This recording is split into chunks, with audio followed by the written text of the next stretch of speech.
नमस्कार, मैं मनीष स्वागत करता हूँ आप अपने इस यूट्यूब चैनल पे। दोस्तों, आपने जैसा थंबनेल में देखा होगा, बहुत सारे कन्फ्यूजन आपके मन में चल रहे होंगे कि एक्चुअल में ये डेटा दिया गया है कहीं पे आरआरबी या आरआरसी या कहीं पे किसी जोन का यहाँ पे जिक्र नहीं किया गया है, तो किसी बंदे ने इसे बनाया है या ये जेन्युइन डेटा है। तो देखिए, ये जो चीज़ें हैं ये अभी तक कंफर्म नहीं हो सकी है कि ये जेन्युइन है या फेक है। लेकिन जहाँ तक बात रही कि इसकी परसेंटेज ऑफ या आप कह सकते हैं प्रोबेबिलिटी ऑफ जेन्युइनिटी, तो ये मुझे लग रहा है कि सही डेटा है। ये एक प्रकार का फीलिंग डेटा है जो कि मतलब कि जोन वाइज नहीं, यहाँ पे कहीं किसी का सिग्नेचर नहीं है, किसी का किसी जोन का यहाँ पे विवरण नहीं है कि कौन सा जोन इसको लिखा है। लेकिन एक प्रकार का आप कह सकते हैं कि रफ आइडिया यहाँ पे दिया गया है जो कि सही है मेरे अकॉर्डिंग, ठीक है। क्योंकि चीज़ें आपको मैं बता रहा हूँ कि क्या चीज़ें सही है क्या चीज़ें गलत है।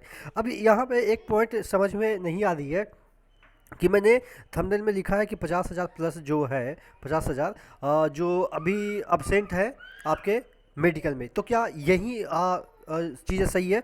देखिए, मैंने इसलिए लिखा है ताकि यहाँ पे लोग कंफ्यूज हो रहे हैं। बैलेंस जो डेटा है उसको देख के 54,991, यानी कि इसी को मैंने 50,000 लिखा है। यहाँ पे बैलेंस ड्यू की बात की जा रही है। ड्यू हालांकि पैसे में होता है, लेकिन यहाँ पे कैंडिडेट के टर्म में लिखा गया है।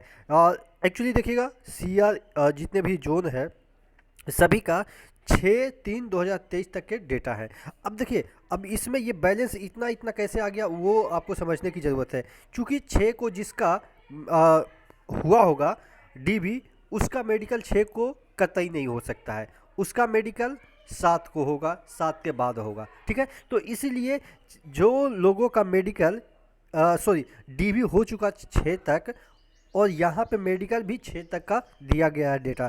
तो अब जो 6 का जिनका डीबी हुआ होगा उनका मेडिकल ऑब्वियस है 7, 8, 9 इस तरह से जाएगा। इसलिए यहाँ पे जो है वो नंबर ऑफ कैंडिडेट काफ़ी कम आपको दिख रहे हैं, यानी कि बैलेंस काफ़ी ज़्यादा दिख रहे हैं। यानी कि इसमें 7,000, जैसे सपोज इसमें हमको देख लेते हैं सेंट्रल रेलवे में टोटल नंबर ऑफ कैंडिडेट जो है वो डीबी के लिए 6 तक कितना गए, 7,091। लेकिन मेडिकल जो है वो 6 तक कितना हुआ, 4,818 हुआ। तो यानी कि जो ये वाला बचा हुआ है, जो कैंडिडेट यहाँ पे जो बचे हुए हैं वो इसीलिए बचे हुए हैं क्योंकि उनका जो डीबी 6 को हुआ उनका मेडिकल 6 तक नहीं हो सकता है, उनका मेडिकल 7 को होगा, 8 को होगा।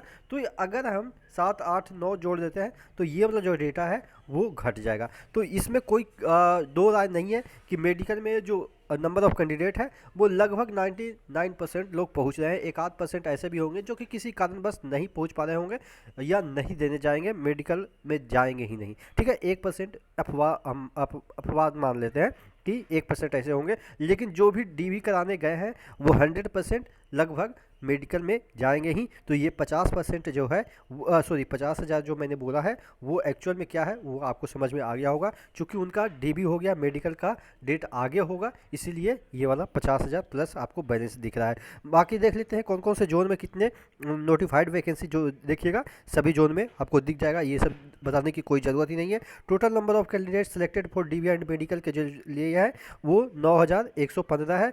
और अगर हम बात करें number of candidate completed DB till date, 6 तक कितने लोगों ने डीबी कंप्लीट कर लिया, तो 7,000 लोगों ने। फिर मेडिकल कितना लोगों ने कंप्लीट कर लिया, तो इतना लोगों ने। और बचे कितने हैं, वो इतना बचे हैं। तो इसी तरीके से तमाम जोन का इसमें दिया हुआ है। आशा करते हैं आपके अपने जोन के बारे में देख सकते हैं, और कोई भी अपडेट आती है मैं उसको बाइफरकेट करके, हाँ, जिसमें संशय रहेगी उसके बारे में मैं खुद बोल दूंगा कि इसमें संशय है कि क्या ये फेक है, क्या ये रियल है। जो रियल है वो रियल बताऊंगा, जो फेक है वो फेक बताऊंगा।